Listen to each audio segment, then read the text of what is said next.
이재명 대표가 오는 28일에 검찰에 출석하겠다고 밝힌 뒤에도 검찰과 이 대표 측 간의 신경전이 이어지고 있습니다. 뭐가 문제인지 양측의 주장을 검찰 출입하는 주원진 기자와 따져보겠습니다.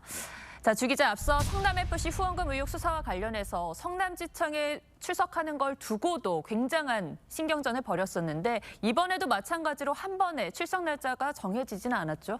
네, 검찰이 이 대표 측에게 처음 소환을 통보한 날짜는 오는 27일입니다. 예. 설 연휴가 끝난 뒤 평일인 금요일에 출석할 것을 통보했는데 하지만 이 대표 측은 평일에 당무로 바쁘다면서 토요일인 28일에 출석하겠다고 역제안을 했습니다.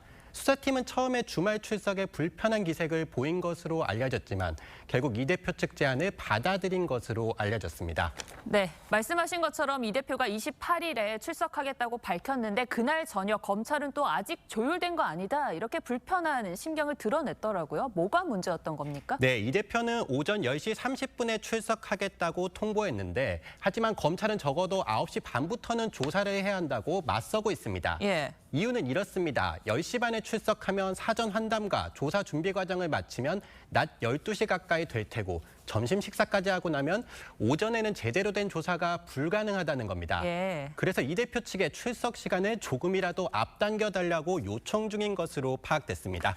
시간뿐 아니라 검찰은 또 이 대표에게 이틀 정도 나와서 조사를 받아야 된다 이렇게 요구하고 있다면서요. 그건 또 왜 그렇습니까? 네, 검찰은 인권수사규칙에 따르면 하루에 최대한 조사할 수 있는 시간이 식사 시간 등을 제외하면 8시간밖에 되지 않는다고 설명합니다. 예. 검찰은 이 대표 소환을 앞두고 100장 가까운 질문지를 준비한 것으로 알려졌는데 결국 하루 조사로는 한 장 질문하는데 5분의 시간밖에 쓸 수 없기에 적어도 이틀 조사가 필요하다는 게 검찰의 논리입니다. 하지만 이 대표 측은 검찰이 이미 기소를 정해놓은 상황에서 굳이 장시간 조사를 할 필요가 있냐고 반발하고 있습니다.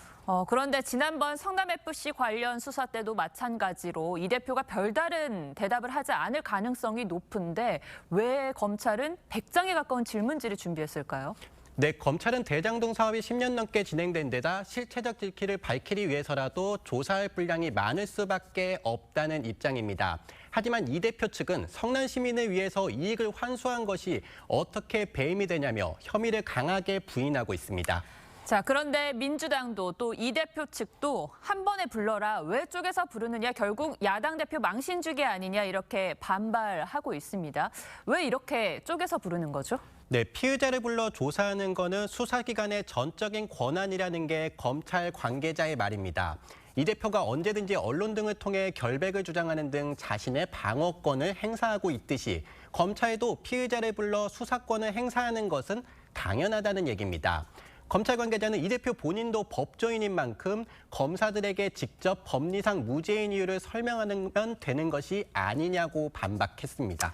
네, 양측의 주장이 모두 다 이해는 됩니다만 이러한 장외전보다는 조사실이나 법정에서 더 치열하게 다투는 게 국민 보기에 눈살이 덜 찌푸려질 것 같습니다. 네, 주 기자 잘 들었습니다.